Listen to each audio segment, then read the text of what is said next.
Hi everyone. Thank you for joining me today, and a special welcome to everyone who has subscribed to my channel since my last video. Thank you so much. My reading has slowed a little bit over the past week because I've been very focused on drafting my first full dissertation chapter, which is going well, I will add. I have found some time here and there for some reading, and I do have some recent and current reads to share with you today. First off, I recently finished Faulkner's novel, As I Lay Dying. This is actually my first time reading this particular work. But it was not my first time reading a piece by Faulkner. About 5 or 6 years ago, I read Light in August, and I really enjoyed that one. That was a 5-star book for me at the time. But then a year or so after that, I read The Sound and the Fury. And I did not enjoy that one nearly as much. I think because Faulkner's experimental style is much more on display in The Sound and the Fury than it is in Light in August. I find with Faulkner's experimentation, especially his stream of consciousness, that it can sometimes present an appealing intellectual challenge or feel immersive, but at other times, the emotions and actions of the characters become somewhat illegible to me, and the frustration of reading the prose can outweigh the pleasure. So that was my perception with The Sound and the Fury. In terms of my enjoyment for As I Lay Dying, this one lies somewhere in between Light in August and The Sound and the Fury. I didn't find myself as frustrated with it, but it didn't match the enjoyment that I recall from Light in August. So if you haven't read this one, this book features the Bundren family in Mississippi in the United States. And at the beginning of the book, the matriarch, Addie Bundren, is on her deathbed, surrounded by her several children and her husband. And then when she dies, a short way into the story, her family transports her body via wagon to the town where she wants to be buried. And there are plenty of misfortunes and conflicts along the way. And the book is also notable because the narrative perspective changes with each chapter. So we'll get a chapter that is from the perspective of one of Addie's children, then one that's from one of the local community members, and we even have a chapter that is from the perspective of the deceased woman herself. So that in that regard, the book is a little bit experimental with its approach to narrative perspective.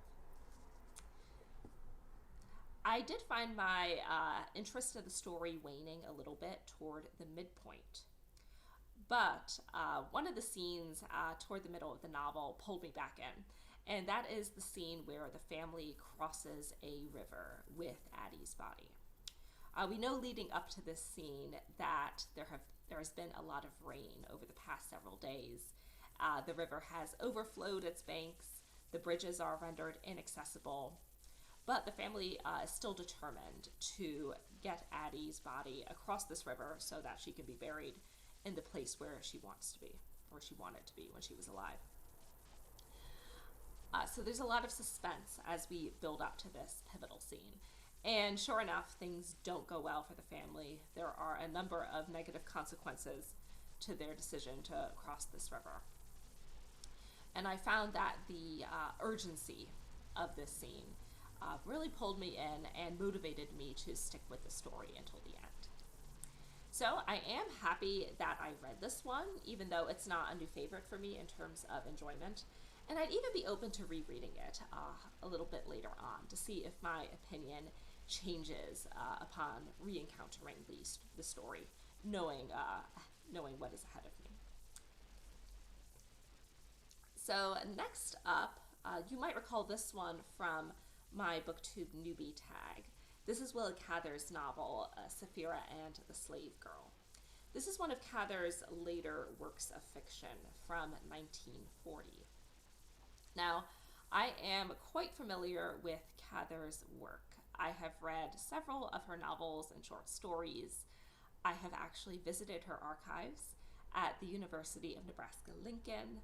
I have spent a couple of days in her childhood home of Red Cloud, Nebraska, where I got to see some of her personal articles of clothing, some of her coats, and I got to hold one of her lipsticks, which still had some lipstick inside it, which is really cool. So I was not coming to Cather fresh, but I had not read this book before, so I was eager to see what my impressions of this one would be. So the little synopsis at the top of this edition is quite accurate. This is a novel of jealousy set in pre-Civil War Virginia. Most of the book takes place in the 1850s. And the title characters are Sapphira, an older white woman, and then Nancy, a younger black woman. And Nancy's family has been enslaved on Sapphira's estate for multiple generations. And we learn at the beginning of the book that Sapphira has developed a grudge of some sort against Nancy. And as the story progresses, we learn about the origin of that grudge, and we see Sapphira try to ruin Nancy's reputation. So that character dynamic is at the core of this story. But we also explore other characters, including Sapphira's husband, her adult daughter, and other members of Nancy's family, especially her mother and her grandmother.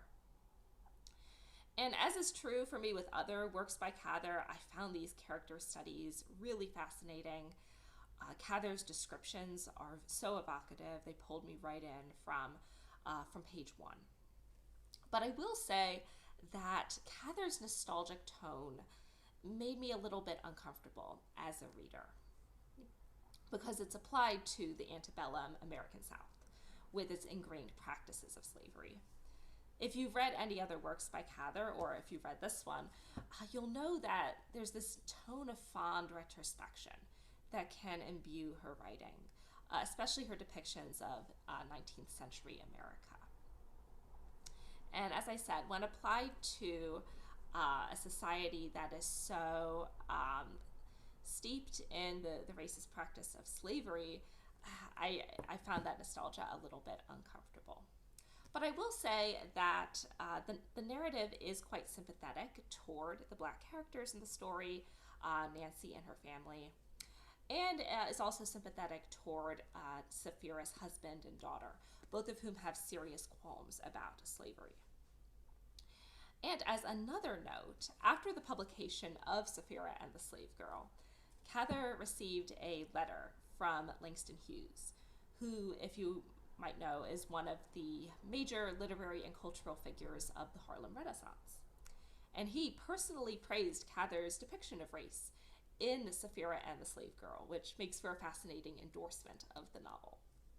So I do think this one is worth picking up. I would recommend it, but perhaps not as your first outing with Cather. If you are completely new to her work, I would say pick up one of her most well-known pieces, like My Antonia, or O Pioneers, or The Song of the Lark, and save this one until you're more familiar with her fiction.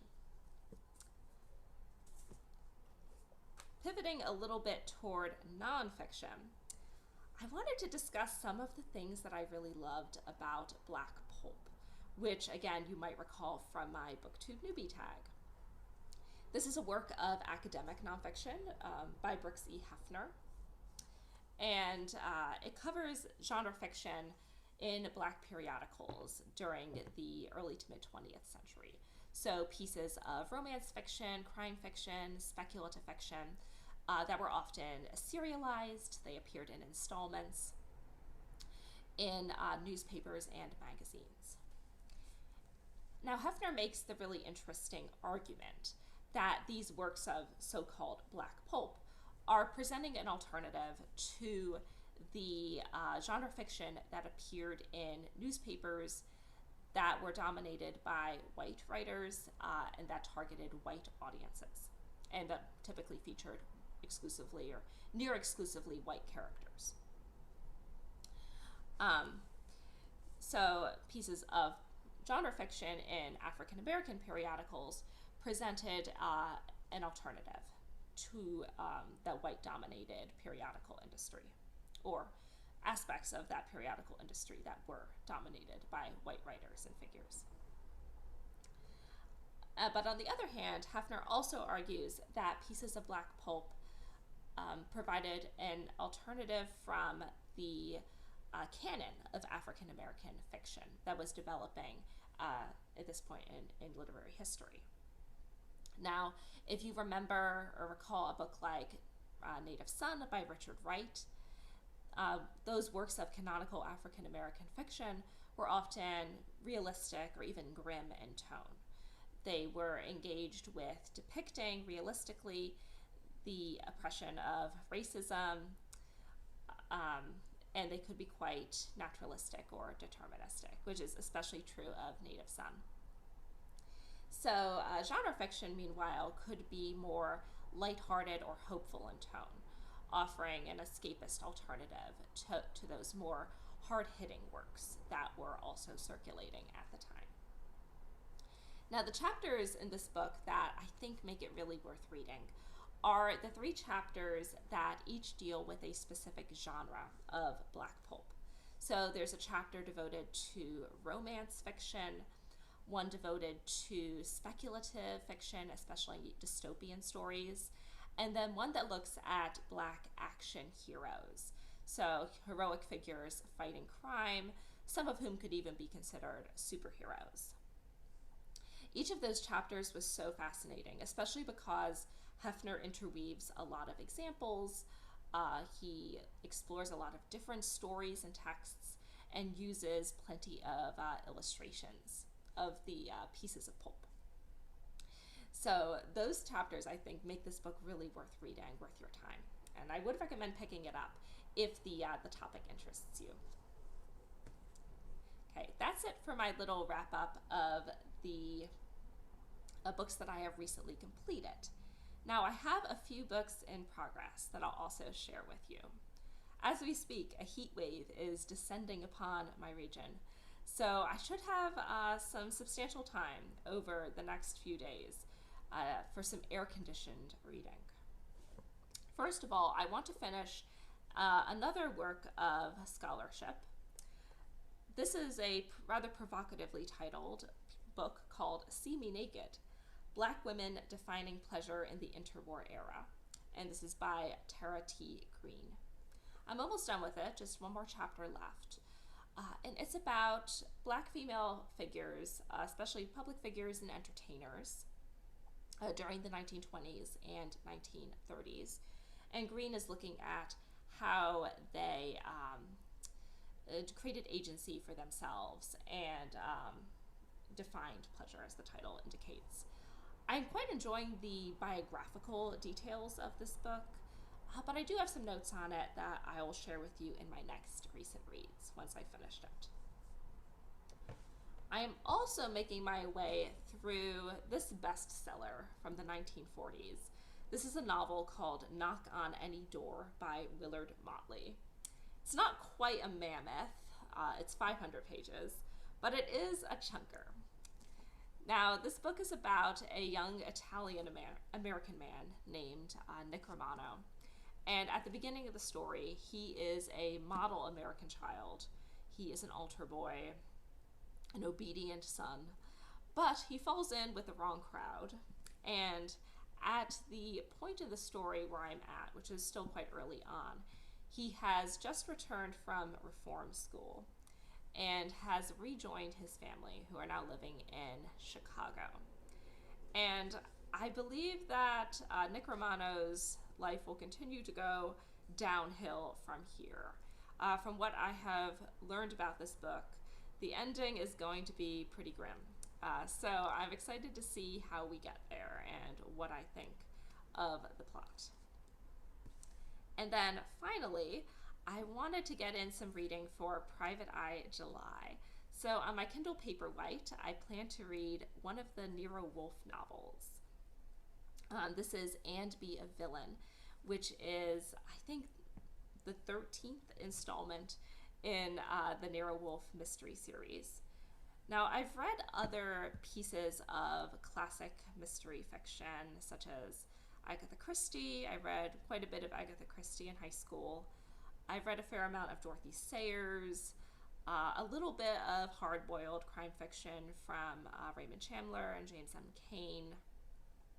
But this will be my first outing with Rex Stout. So I'm excited to see what I think of his mystery stories and the character of Nero Wolfe. Okay, so that is it for my recent and current reads.